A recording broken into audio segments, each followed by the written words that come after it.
Talvez você já leu Romanos capítulo 8, versículo 28, mas você sabe explicar como devemos entender a expressão todas as coisas que temos neste versículo? Se você ainda não leu, eu vou citar o versículo aqui.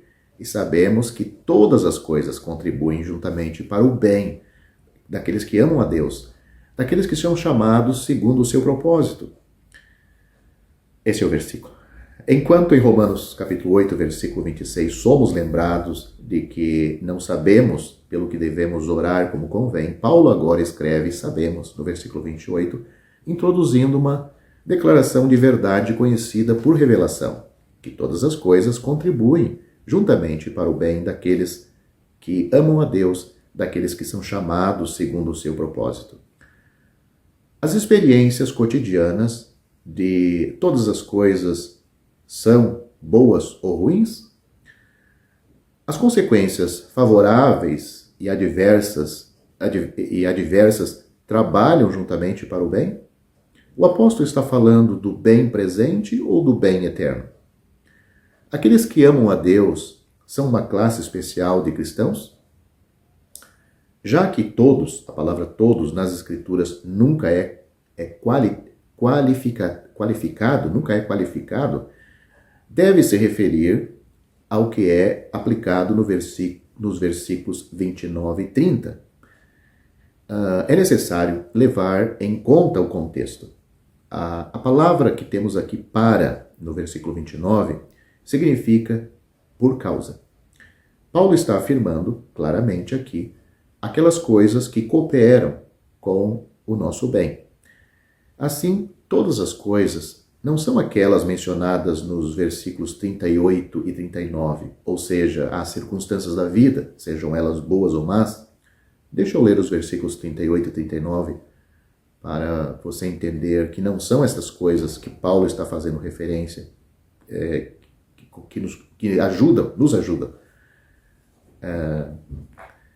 Porque estou certo de que nem a morte, nem a vida, nem os anjos, nem os principados, nem as potestades, nem o presente, nem o porvir, nem a altura, nem a profundidade, nem alguma outra criatura nos poderá separar do amor de Deus que está em Cristo Jesus, nosso Senhor. Então, esses são os versículos, Romanos 8, versículo 38 e 39. Agora vamos analisar as cinco coisas que são declaradas nos versículos 29 e 30, que são estas coisas que contribuem para o bem daqueles que amam a Deus. Que elas contribuem para o bem daquelas que amam a Deus e foram chamados com um propósito. Primeiro, lemos a quem ele conheceu de antemão. A presciência de Deus não é mera presciência, um saber antes. É uma presciência de pessoas que são os objetos de sua bênção.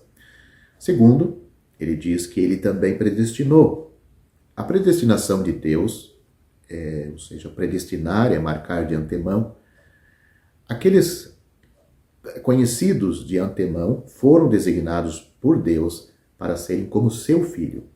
Sua presciência e predestinação ocorreram no passado. A terceira coisa que nós encontramos nesses versículos, ele diz, a estes também chamou. O chamado de Deus, este não é o chamado universal do Evangelho, mas o chamado eficaz de Deus, para aqueles que ele escolheu. Aqueles que amam a Deus são os mesmos a quem ele chamou. Isto confirma que a expressão os que amam a Deus é descritiva de todos os crentes. Quarto lugar, nós vemos nesses versículos, a eles também justificou, isto é, declarado justo, inocentado de toda acusação de culpa por causa dos seus pecados. Deus faz isto a estes que ele chamou. Em termos do propósito de Deus, os chamados são justificados.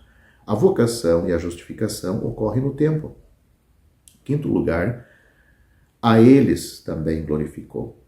Embora a glorificação ainda seja futura, é declarada como um fato consumado. No entanto, na glorificação há antecipação de tudo o que está antes. Assim, a série de atos da graça divina se estende desde a eternidade passada até a eternidade do futuro.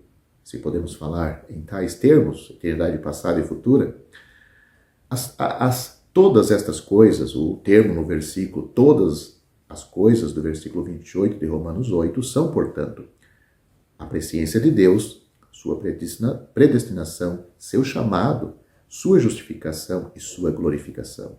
Eles trabalham juntos para o nosso bem eterno, já que nada pode frustrar o propósito do bem de Deus para nós.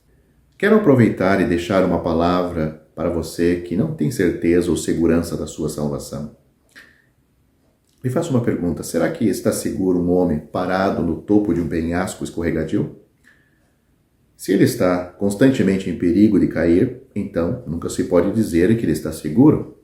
Na verdade, ninguém pode estar seguro espiritualmente se perder a salvação por cometer um ato pecaminoso. Ou você acha que vai estar seguro? Em 1 João, primeira epístola de João, capítulo 1, versículo 8, nós lemos o seguinte: se dissermos que não temos pecado, enganamo-nos a nós mesmos, e a verdade não está em nós. É bom notar que a palavra pecado está no singular, a palavra pecado aqui neste versículo, pois João está falando da natureza, da raiz, e não dos frutos, ou seja, os pecados. Ele está falando da natureza caída, a natureza, o pecado, e não os pecados, os seus frutos. Observe também o tempo presente no grego da palavra ter. Ele não diz tive no passado, ele fala no presente, ter. João não está se referindo à vida pecaminosa passada enquanto não convertidos, mas o estado presente em que os crentes ainda têm pecado à natureza. Ninguém chega a um ponto na vida em que está livre do pecado.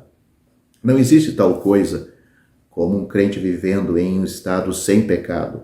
E, portanto, não será possível para um crente estar seguro, sem perder a salvação, se depender dele estar sem pecado, a natureza. Isto só ocorre na hora da morte ou com a vinda do Senhor Jesus no arrebatamento. Jesus disse: as minhas ovelhas ouvem a minha voz, eu as conheço e elas me seguem. Eu lhes dou a vida eterna e nunca perecerão, nem ninguém as arrebatará da minha mão. João capítulo 10, versículos 27 e 28. Não há condições observadas neste texto, apenas declarações de fato absoluto. As ovelhas são de Cristo, elas ouvem a sua voz, ele as conhece, elas o seguem. Ele lhes dá a vida eterna, elas nunca perecerão e ninguém as arrancará de sua mão. Ele não diz: se as ovelhas ouvem a minha voz, elas são realmente minhas ovelhas. Ele não diz também: se as ovelhas me seguem, eu lhes darei a vida eterna. Elas não se tornarão suas ovelhas ouvindo sua voz e não recebem a vida eterna seguindo-o. Uma transação ocorreu anteriormente que já as tornou suas ovelhas. O Senhor Jesus disse no versículo 29 que a transação ocorreu quando seu pai deu, note, esta palavra está no passado, as ovelhas a ele.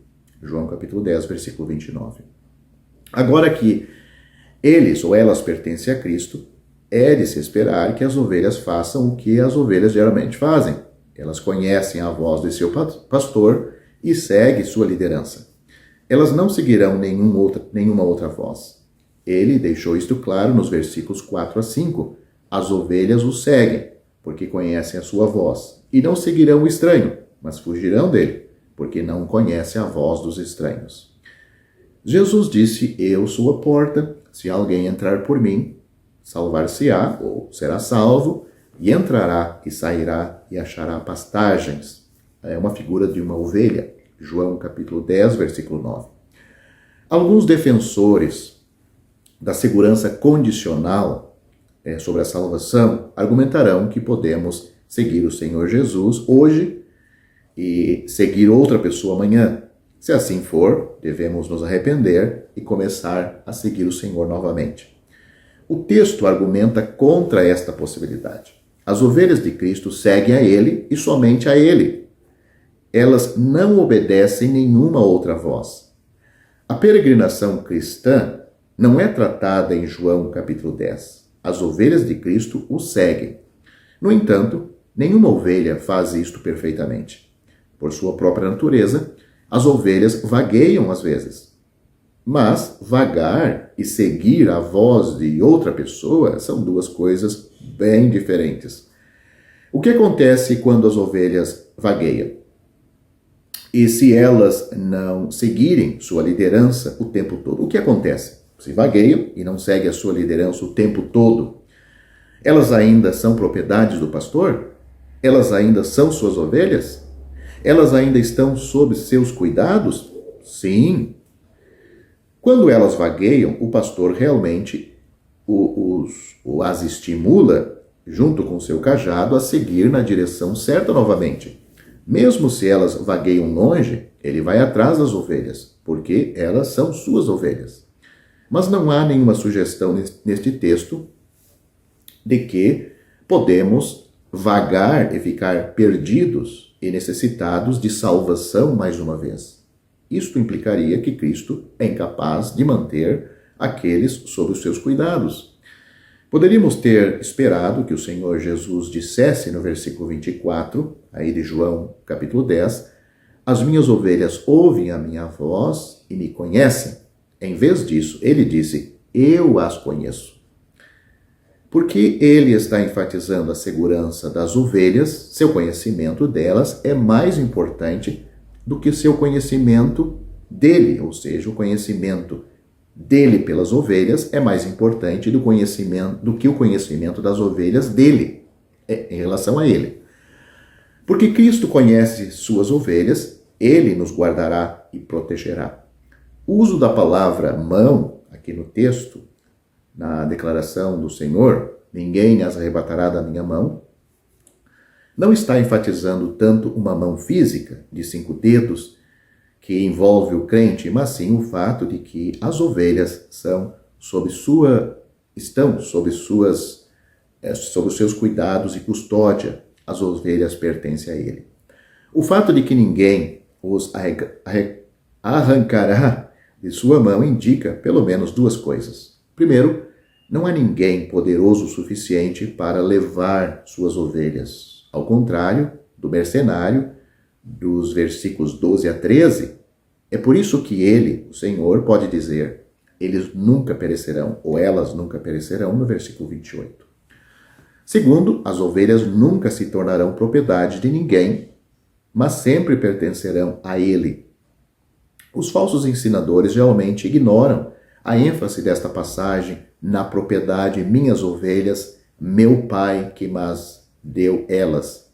E, portanto, perdem detalhes importantes. Além disso, eles costumam argumentar que, embora ninguém mais possa nos tirar da mão de Cristo, podemos nos retirar voluntariamente. Isso adiciona ao texto o que não está lá. Jesus não disse, ninguém mais as arrebatará da minha mão.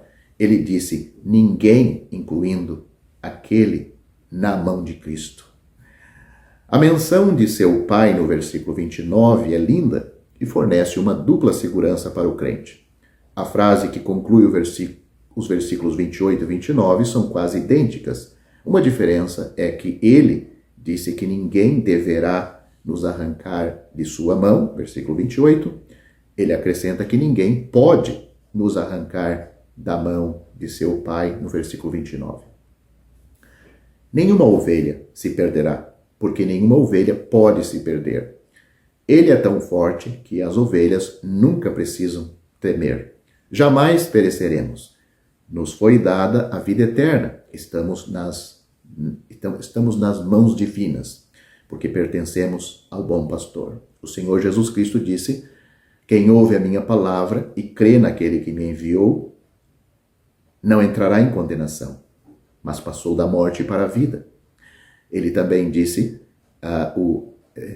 Deus enviou seu Filho ao mundo, não para que condenasse o mundo, mas para que o mundo fosse salvo por ele. Quem crê nele não é condenado, mas quem não crê já está condenado. Só tem 2 classes aqui, os que creem e os que não creem. Aqueles que creram no Senhor Jesus estão salvos, seguros, eternamente seguros. Aqueles que não são salvos, eles nunca mudaram a sua situação, eles não tinham uma outra situação, eles tinham só a situação de condenados. É assim que você está se você não está salvo. Você não precisa praticar nenhum pecado para ser condenado ao inferno. Cristo veio salvar você porque já está condenado. Você já tem pecado suficiente, não precisa praticar mais nenhum. Você já está condenado ao inferno. O que você precisa é de um Salvador. Este Salvador lhe dá total segurança. Ele disse, repito, eu sou a porta, se alguém entrar por mim, será salvo. O apóstolo Pedro disse, em nenhum outro há salvação, porque também debaixo do céu nenhum outro nome há dado entre os homens, pelo qual devamos ser salvos. Só por Jesus é que nós somos salvos. E continuamos sendo salvos eternamente. Atos capítulo 4, versículo 12. Você, querendo ser salvo, você tem que crer no Senhor Jesus Cristo. Você também será salvo. Atos capítulo 16, versículo 31.